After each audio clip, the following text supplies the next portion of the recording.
AskReddit asks, what book fucked you up mentally? A comprehensive guide to JavaScript programming edit. OMG, didn't expect my answer to blow up like this. Although I wanna say each and every programming language has its own use case, just that switching from Java to React.js after years, I felt like a spider is crawling under my neck that the language allows you to add properties to an object dynamically. JavaScript would fuck anyone up. Now assembly. That's where it's at. Decided to read The Shining.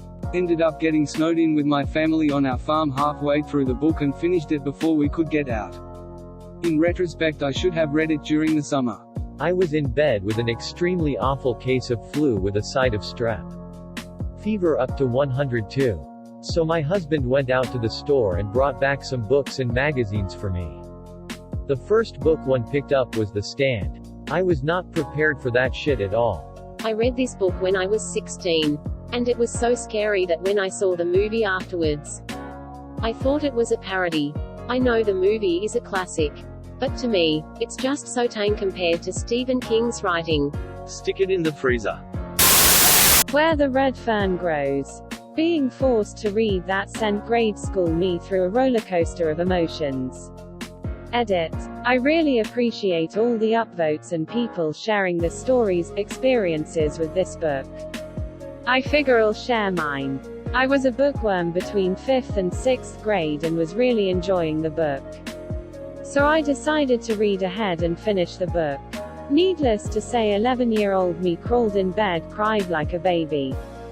Then after the whole class finished the book, we went on to watch the movie in class. It resulted in a room full of kids sobbing. I can only assume this is why I have more sympathy towards animals than I do people. This book definitely left an impact on many of us. Oh man, I read this book in 6th grade and I was enjoying it so much but had no idea how the ending would turn out. So we had some kind of class party going on.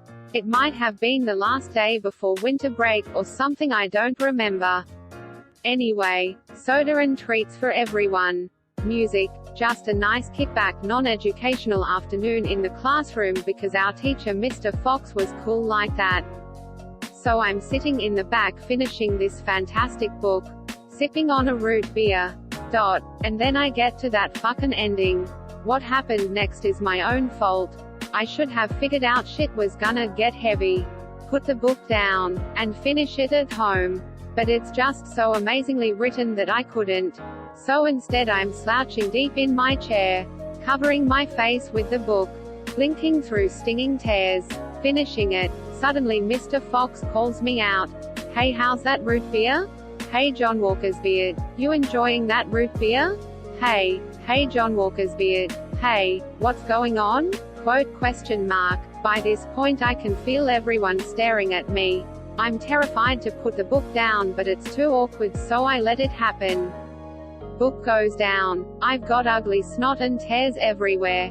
The pretty, mean, popular girl says, "Are you crying?"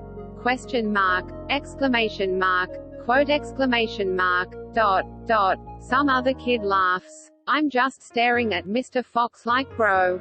WTF. Help me out. He stares at me, confused as fuck, glances down, sees the title and the on his face goes from confusion to oh. Fuck. He walked me out of class. Took me to the nurse's office while I sobbed. My friend told me that he threatened the class that the next person who laughed at me would be assigned a book report on that book and would have to present it out loud. He was a pretty rad teacher. I have no mouth, and I must scream gave me nightmares. Did you know this spawned a really messed up game? Extra sanity points lost. I've said it in another comment in our books and I will say it here too. It is amazing just how much perversion, horror and tragedy can fit into a 15-page short story. Dude wrote that in one night. What a fucking awful night. Scary stories to read in the dark. Dude, the pictures are what fucked me up the most. Although I do attribute those books for making me the horror lover I am today. I'm incredibly excited for the movie. I went back and read some of the stories recently and while I can see them being kinda scary to a kid, they were really boring to an adult. However, the pictures still scared the pee out of me at 30 years old. The picture for The Thing scared me the most. Night Shift by Stephen King. A collection of short horror stories. I was around 10 when I started really getting into reading, and my dad had a lot of Stephen King on the shelf, so I naturally started reading his stuff. I remember many nights staying up far too late after reading, just waiting to hear "So Nice" come from my closet.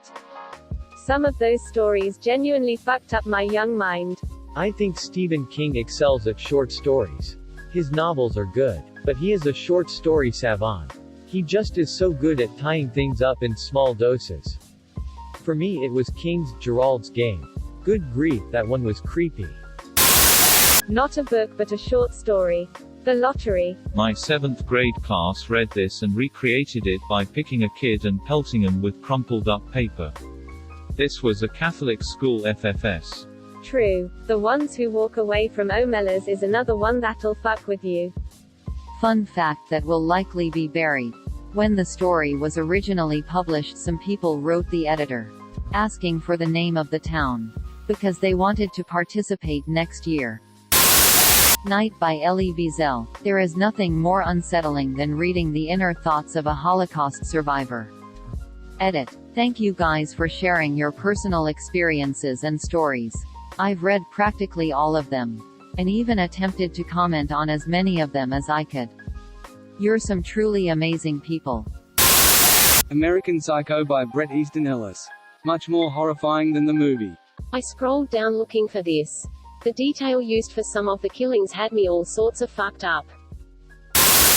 Flowers for Algernon. The first book I had a big emotional reaction to. That book was depressing AF. Spoiler! Exclamation mark. I didn't realize he dies at the end, succumbing to adverse effects of experiment, until I read online the way his pen trails off on the last word was the indicator. I wish I didn't read that. I was happier believing he was going to be taken care of at a rehab for life. Exclamation mark. Dot. I loved when he discovered punctuation. It was so adorable. A Child Called It. I read that book when I was still a kid. And holy crap, it fucked me up. Afterwards, I remember doing tons of research about kids being abused by their parents and being horrified at how common it was. When the mom acts all nice just because the CPS worker was coming by and then just goes back to the abuse, how heartless can someone be? This book is such a tough read. It stayed with me for a long time. Bridge to Terabithia. I also had a very visceral reaction to Tuck Everlasting. I read all this shit about Tech Bros trying to crack the code to extend human life indefinitely, and I'm like, why?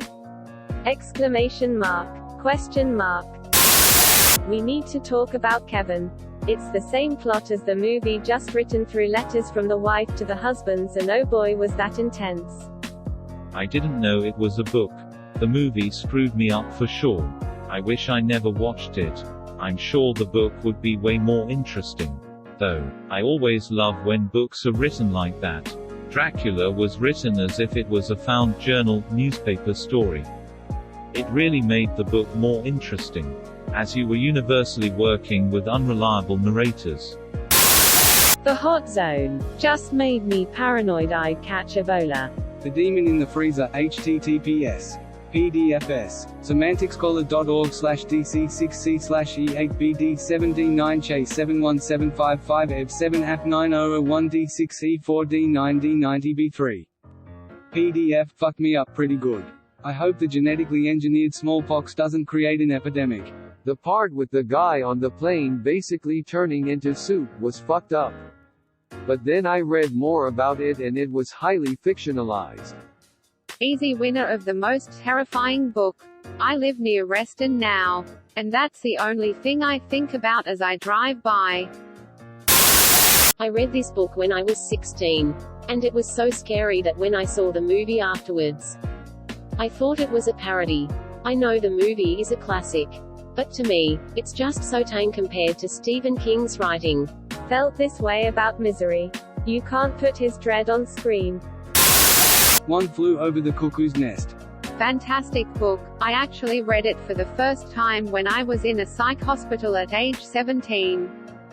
Unfortunately, it was very different than the book. Bad nurses can really cause a lot of damage.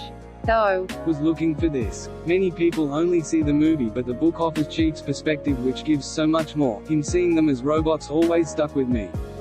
The yellow wallpaper fucked me up for quite a while. I remember when I read that in high school. The copy that they gave me had really bad case of old book smell, and it really enhanced the story for me. I was fine with this story up until I got to the very end where she's just creeping around the room over her fainted husband. That particular imagery was incredibly creepy. It reminded me so much of my abusive relationship at the time. I was like, oh shit, I am her.